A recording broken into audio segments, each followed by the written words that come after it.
ज़्यादातर वैसे जब हम इसमें एक्सपर्ट हो जाते हैं, तो हम इसे बिना किसी हेल्प के कर लेते हैं। जैसे जब हम शुरू-शुरू में ये आसन करेंगे, तो इसमें ना हमें दीवार की ज़रूरत है।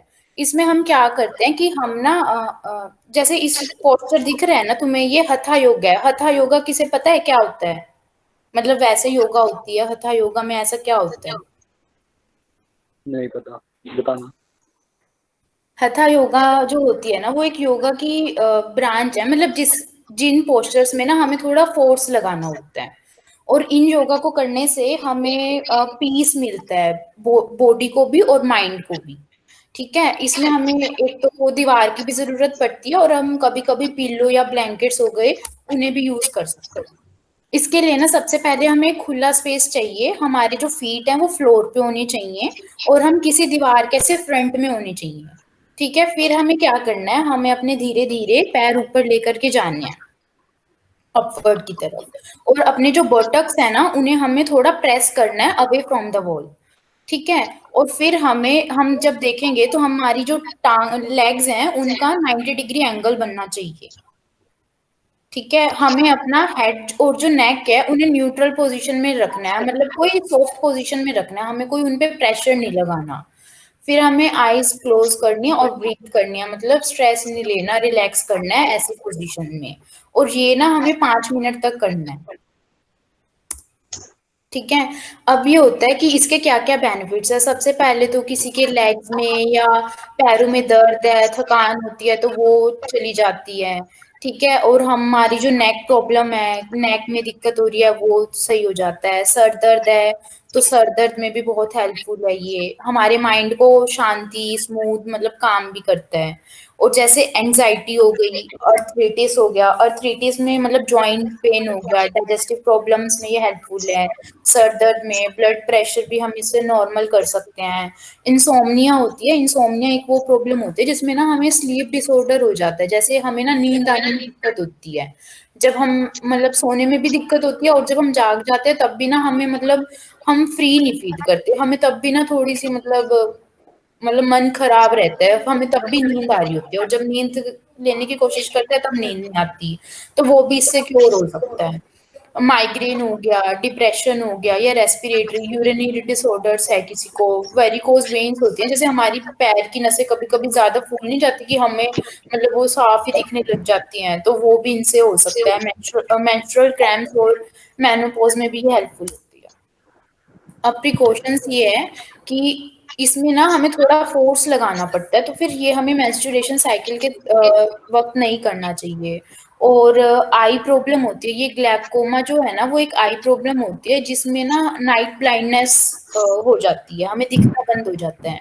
तो जब हम ये करते हैं ना, तो थोड़ा हमारा जो ब्लड प्रेशर है वो उसमें हो जाता है ना, फेस में के उधर ज्यादा हो जाता है। तो हमें जब आई प्रॉब्लम हो तो ये हमें नहीं करना चाहिए। और अगर हमें बैक या नेक प्रॉब्लम है कुछ ज्यादा सीरियस, तो तब भी हमें ये आसन नहीं करना चाहिए। अब आ जाता है पवन मुक्त आसना। पवन मुक्त आसना को हम वत्याना आसना भी बोलते हैं, और ये ज्यादातर जो एब्डोमिनल फैट होता है ना, उसे कम करने के लिए हम करते हैं। सबसे पहले हमें वही मतलब सीधा लाई डाउन कर जाना है, अपनी नी मोड़नी है, और अपने फेस के पास लेकर के आना है, और दोनों हाथों से उन्हें पकड़ना है। ठीक है, और 10-20 सेकेंड्स के लिए हमें इस पोस्चर में रहना है। और ना 10-20 सेकेंड के बाद हमें फिर रेस्ट लेना है, और फिर ऐसे ऐसे ही इसे 4-5 बार हमें करना है। ये आसना जो है ना, वो बहुत ही एब्डोमेन के लिए बहुत हेल्पफुल होता है। ठीक है, फैट जो होता है, एक्स्ट्रा एब्डोमिनल फैट, वो इससे कम हो जाता है। ठीक है, हार्ट डिसीज हो गया, आर्थराइटिस हो गया, ये सब हो जाती है। ये स्ciatica जो होती है ना, वो होती है जो अपर लेग्स की नर्व्स में हमें दर्द नहीं हो रहा होता, तो वो भी ठीक हो जाता है। ठीक है, और ये यूटेराइन डिजीज के लिए भी बहुत अच्छा है, मतलब बहुत बेनिफिशियल है। और स्पाइनल कॉर्ड में अगर कोई भी हमारी टेंशन होती है ना, तो वो इससे सही हो जाती है। अब प्रिकॉशंस आते हैं इसके क्या करने चाहिए हमें ना। एक तो ये भी नहीं है कि ज्यादा एफर्ट, मतलब हमें रिलैक्स, हर आसन जो है हमें बहुत ही रिलैक्स होकर के करना चाहिए। हमें अपनी बॉडी को के साथ ज़बरदस्ती नहीं करनी चाहिए कि हमारे अगर हाथ-पैर नहीं भी जा रहे हैं उधर, हम तब भी लेकर के जा रहे हैं। तो ये चीज़ें हमें हर आसन में दिक्कत देती ही देती है।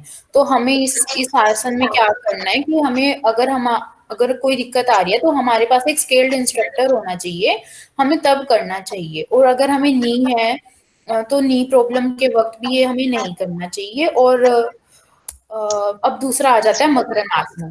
ये जो मकर आसना होता है ना, वो हर आसन के बाद रेस्ट लेने के लिए करने वाला आसन है। इसे हम क्रोकोडाइल पोज़ भी बोलते हैं।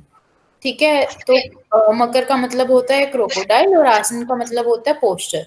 ये जो है ना सबसे रिलैक्सिंग मतलब पोस्चर होता है पूरी योगा के जितने भी पोजेज़ हैं, सबसे रिलैक्सिंग ये होता है।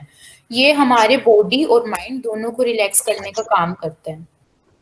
इसमें हमें क्या करना है हमें कुछ नहीं है, हमें फ्लैट लाई कर जाना है पेट के बल पे और अपने हेड और अपने शोल्डर्स जो हैं उन्हें थोड़ा रेज़ करना है, ठीक है? और फिर अपनी नीज़ जो है, आर्म्स जो है उन्हें मोड़ लेना है और अपने हेड को हमें सेंटर पॉइंट पे करना है, ठीक है? हमें दोनों आई को क्लोज़ करना है और रिलैक्स करना है बॉडी को भी और माइंड को भी, ठीक है? कुछ मोमेंट्स के बाद हमें फिर अपने नॉर्मल वर्ल्ड में आ जाना है और इस पोस्चर को आराम-आराम से कर देना है। प्रिकॉशंस क्या होती हैं, जैसे डिस्टर्बेंस है ना, तो डिस्टर्बेंस में नहीं करना चाहिए क्योंकि हम योगा मतलब कर रहे हैं, तो हम शांति के लिए ही कर रहे हैं, पीस ऑफ माइंड के लिए ही कर रहे हैं। हर योगा पोज़ हमें तभी करना चाहिए जब आस-पास की सराउंडिंग्स में शांति हो। अगर वही भीड़-भड़ाका या शोर होगा, तो हम रिलैक्स तो कर ही नहीं पाएँगे, तो उस आसन को करने का कोई फ़ायदा नहीं है।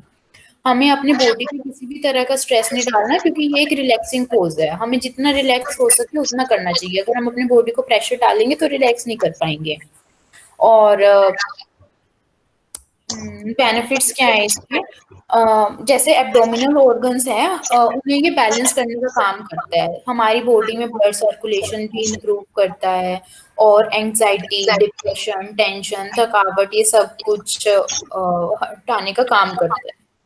और डिस्क प्रॉब्लम हो गया या मैंने वही बताया था कि अपर लेग्स में की नर्व्स में अगर पेन है या बैक एलिमेंट्स में कोई दिक्कत है तो उन्हें ये हेल्प करने में काम करता है। हाइली बेनिफिशियल है जैसे अस्थमा के लोगों के लिए, लंग डिसऑर्डर है, उन सब के लिए भी ये बहुत हेल्पफुल है। Thank you.